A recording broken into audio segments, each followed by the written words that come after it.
Assalamualaikum warahmatullahi wabarakatuh. Kawan-kawan sekalian, kita kembali berjumpa di Jejak Semesta 65 Channel. Semoga kita semua dalam keadaan sehat walafiat.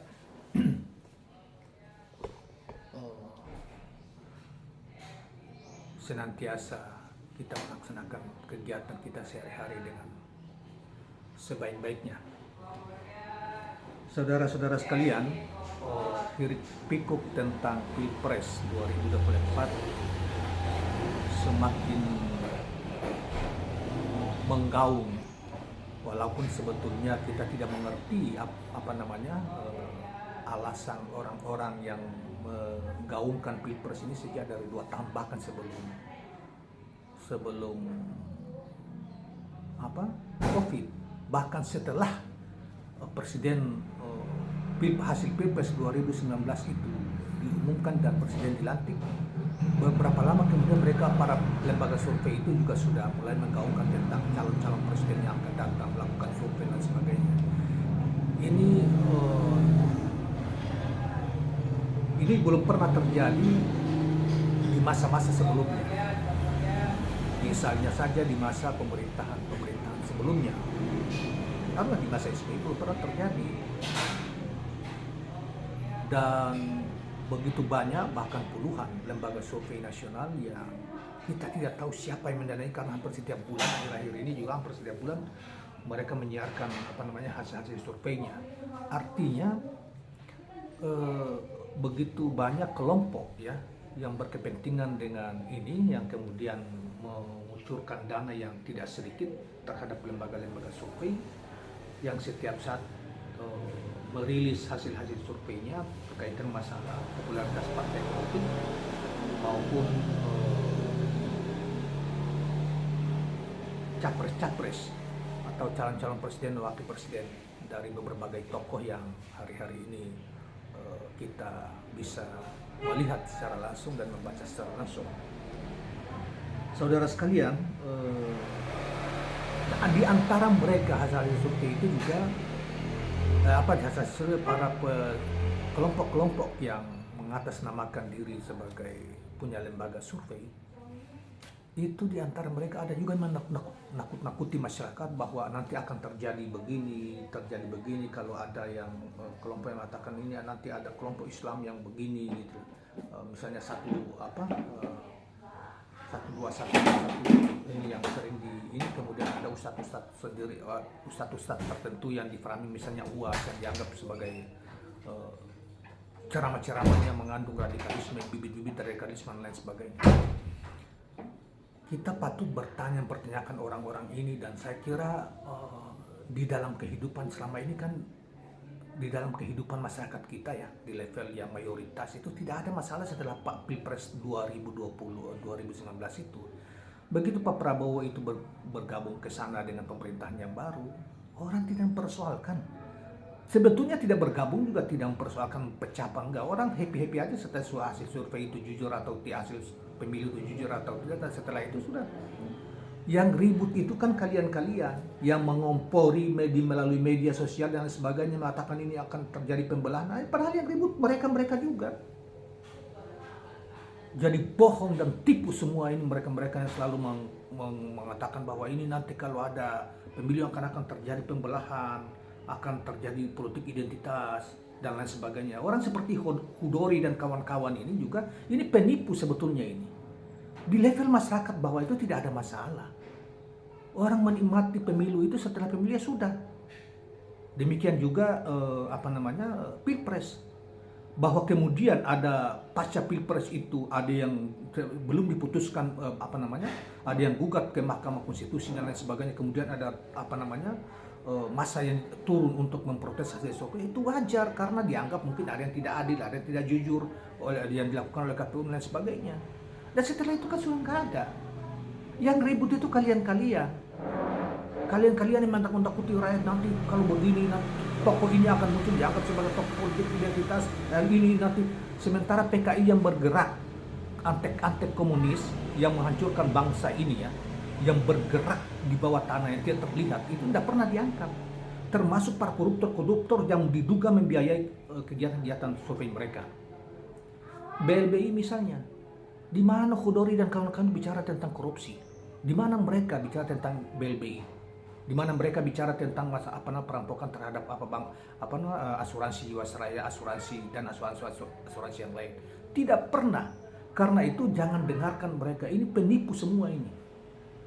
Mereka boleh dikata, saya mengatakan penipu. Kenapa mengatakan penipu? Kan mereka menakut-nakuti orang, mengatakan bahwa nanti nanti akan datang akan seperti ini, nanti ada uang juga akan menunjukkan sebagai politik identitas.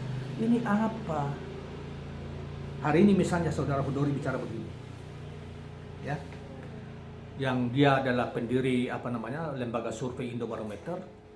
Dan sejak awal memang dia sudah sejak awal nepel dengan, mohon maaf, dengan salah satu partai berkuasa, yang kemudian sampai selanjutnya dia sampai punya pikiran untuk meminta supaya Jokowi itu diperpanjang masa jabatan, bukan perpanjang, untuk konstitusi itu dirubah supaya ada kesempatan untuk dia mencalonkan diri ulang karena dia begitu kagum terhadap Presiden Jokowi, gitu loh. Tentunya ini bukan suatu yang apa ya?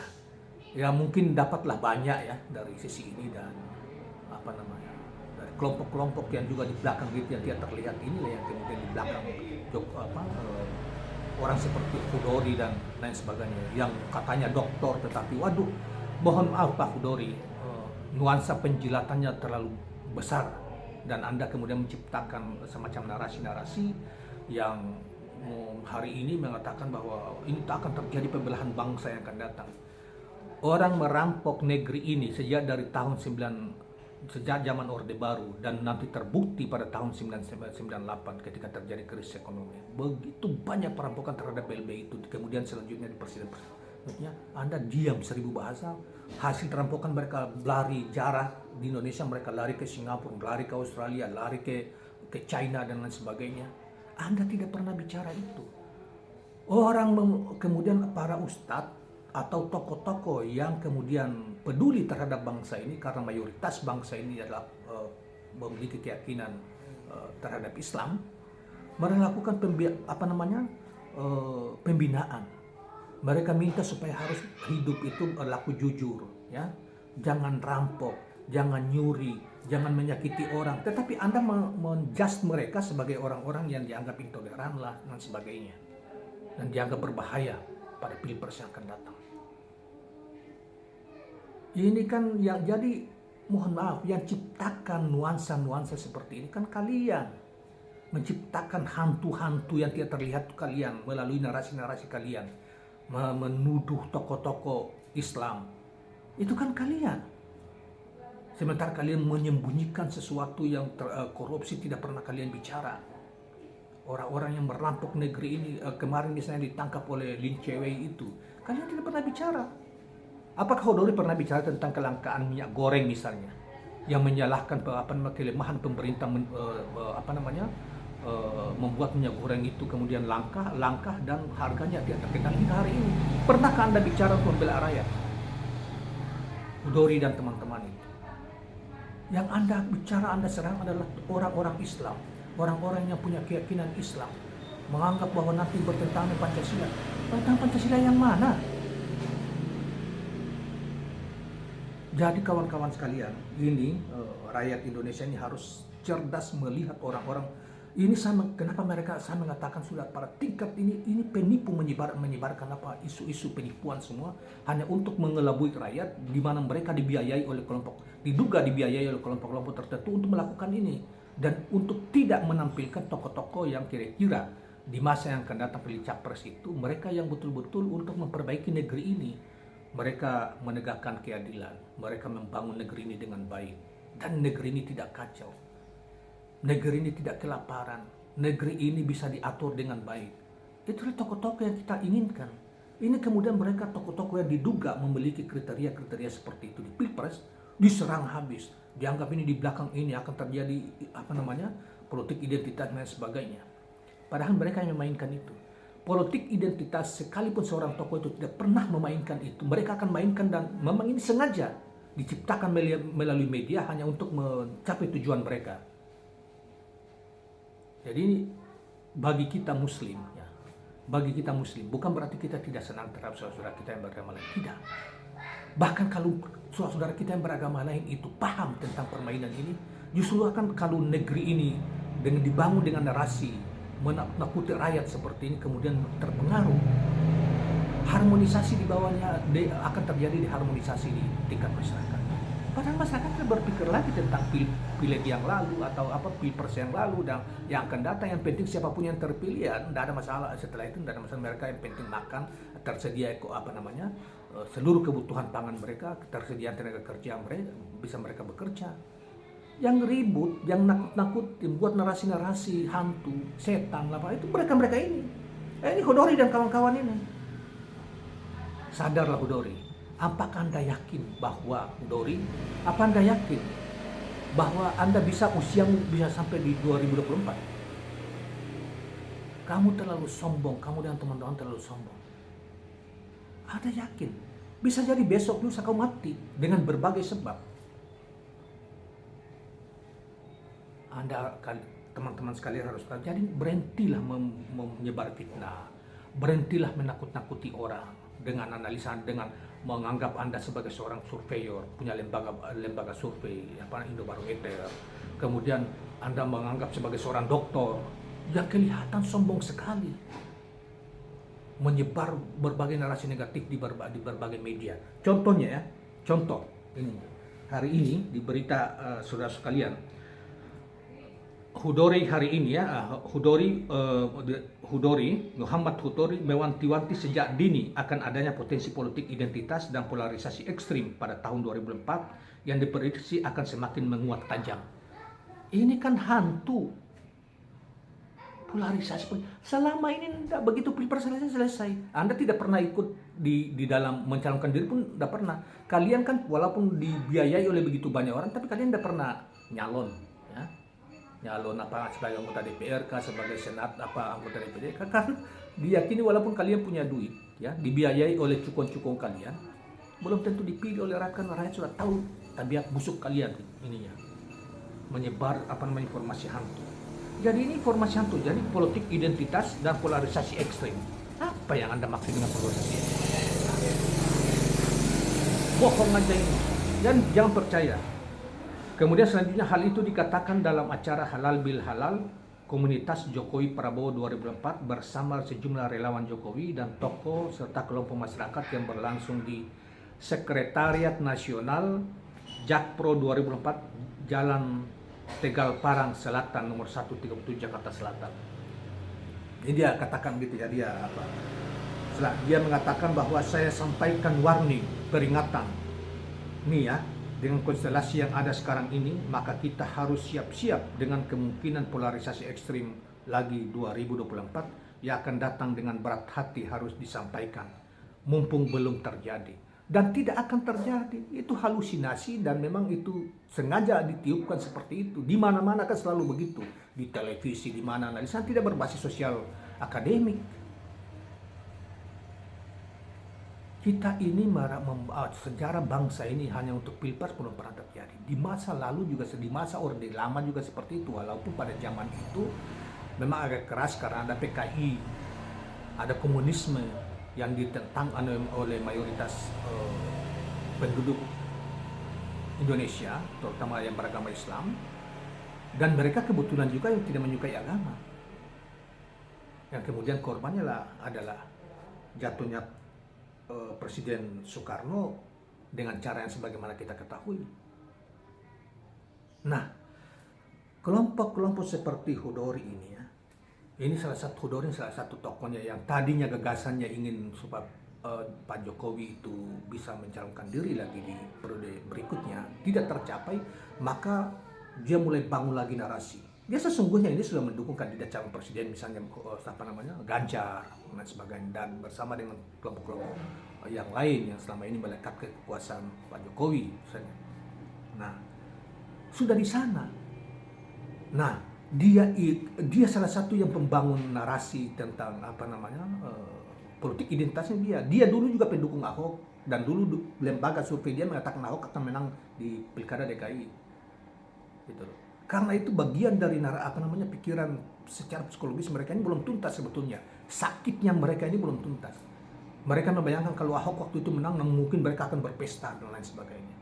Tapi karena kalah, mereka kemudian memutar ini lagi dengan bekerja dengan mungkin kelompok-kelompok pendana yang tidak terlihat ini, yang kemudian menggunakan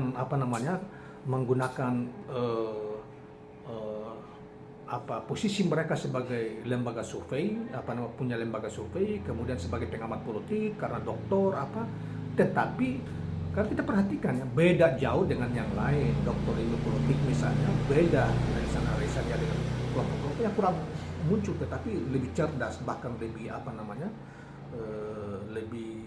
mencerahkan dibanding setiap ini orang dia muncul di televisi atau di media selalu membangun narasi ketakutan akan terjadi ini, dan dianggap bahwa kalau Islam tokoh-tokoh atau capres yang kira-kira dia bisa lebih Islami misalnya, lebih menjalankan keyakinan agamanya dengan baik, itu dianggap sebagai orang yang berbahaya, orang yang dianggap akan terlalu kanan, berbahaya. Kalau terlalu kanan, terlalu Islam itu berbahaya. Karena itu mereka pengen tokoh Islam nasionalis. Nah, Islam nasionalis keilas Islam apa saja ya. Tapi Anda jangan kemudian membangun narasi bahwa orang-orang ini berbahaya karena Islam di belakangnya ada tokoh-tokoh Islam dan lain sebagainya. Ini apa? Ada masih ada lagi yang lucu gitu ya. Dia mengatakan saya secara eksibis sekarang kenapa? Soalnya UAS. Tapi sebelumnya ada kalimat begini. Siapapun yang bertarung di putaran kedua Pilpres pasti dimanfaatkan oleh dan akan bekerja sama dengan kelompok-kelompok identitas seperti PA 212 dan Ustadz seperti Abdul Somad. Astagfirullah, ini orang keterlaluan. Jadi dia kelompok-kelompok yang turun damai dulu ya, demo damai 212 yang dengan jutaan orang itu damai ya, rumput pun terinjak, rumput pun gak ada, rapi, itu dicurigai ya. Kemudian Ustadz Abdul Somad, Saudara Hudori dan kelompok sadarlah, kamu jauh dari perilaku maupun tutur katamu, termasuk juga akhlak, jauhlah tidak sebanding dengan ilmu, tidak sebanding dengan Ustadz Abdul Somad. Anda menuduh-nuduh orang, Anda ini provokator, kalian ini provokator, kalian ini sebetulnya menjadi sampah negara ini kalian, karena sering nakut-nakuti orang, nuduh-nuduh orang seperti itu dianggap ekstremis atau radikal, Islam radikal atau apa. Anda tidak tahu buta tentang agama, terutama Islam, Anda diamlah. Jangan kemudian mulutmu itu kamu jaga. Saya khawatir suatu ketika Anda ini yang telah selalu menuduh kelompok-kelompok Islam atau orang-orang Islam yang berupaya untuk menjalankan agamanya dengan sebaik-baiknya, aturan-aturan agama di bawah payung negara Pancasila ini. Ketika Anda selalu menuduh mereka anti NKRI, anti Pancasila, atau dianggap sebagai memiliki ketika menjalankan hak politiknya, Anda mengatakan sebagai politik identitas. Hati-hati Anda, suatu ketika bisa Anda alami seperti apa yang dialami oleh Ade Armando. Ini orang belum ada aja. Dan saya ingatkan teman-teman sekalian, Anda mengatakan keyakinan Anda mengatakan Muslim, ketika Anda musuhi saudara Muslim dari mana? Bacalah surat Al-Fatah ayat terakhir itu. Mestinya kamu berempati. Kalaupun tuh ada yang keliru, Anda mesti tidak dengan cara seperti itu, membawa ke ranah politik yang kemudian menakuti orang.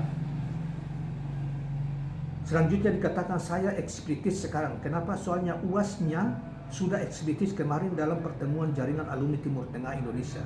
UAS sudah mengatakan dengan eksplisit kita harus merebut posisi politik. Ucapan saya UAS telah memenangkan beberapa calon dan tahun 2019. Memang UAS sudah menunjukkan keberpihakannya dengan jelas waktu itu. Shake hand dengan Pak Prabowo. Memangnya kenapa kalau UAS berpihak ke Prabowo? Memangnya kenapa? Dia sebagai seorang warga negara, dia punya pengikut yang begitu besar. Kenapa kalau dia mengatakan bahwa saya dukung Prabowo? Anda saja menjilat dari dulu. Orang tidak persoalkan.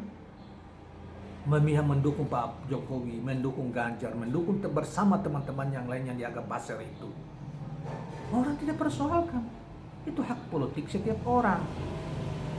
Lantas ketika mereka berbeda dengan Anda kemudian mencari alasan bahwa mereka memainkan politik identitas.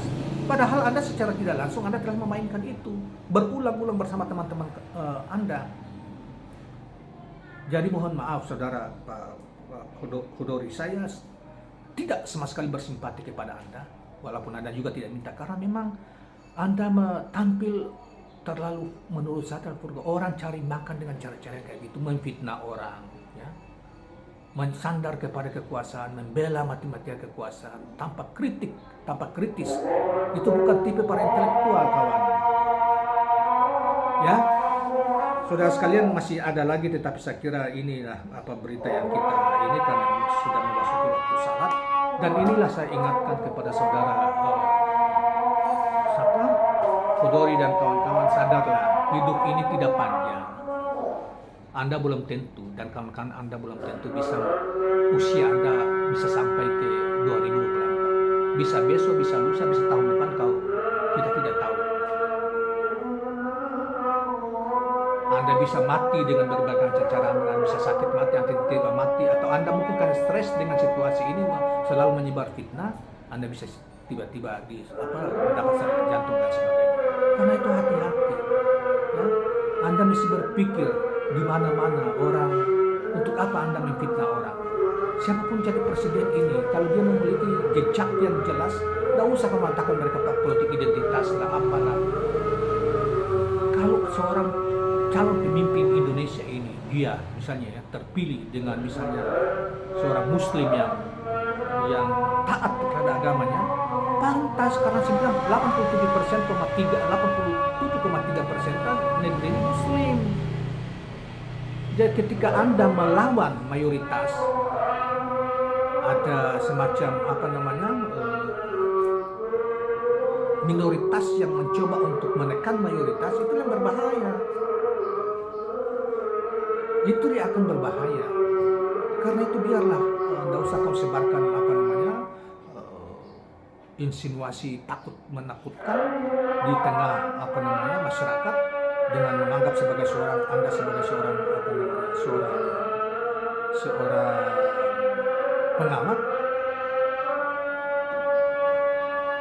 padahal Anda sesungguhnya tidak sadar telah membuat negara kita ini, bangsa kita, rakyat kita ini dengan pernyataan melempar pernyataan untuk menakutkan, sementara Anda sendiri tidak pernah mengkritik soal ketimpangan ekonomi, ketimpangan sosial yang terjadi di negeri ini, ketidakmampuan pemerintah mengelola negara ini.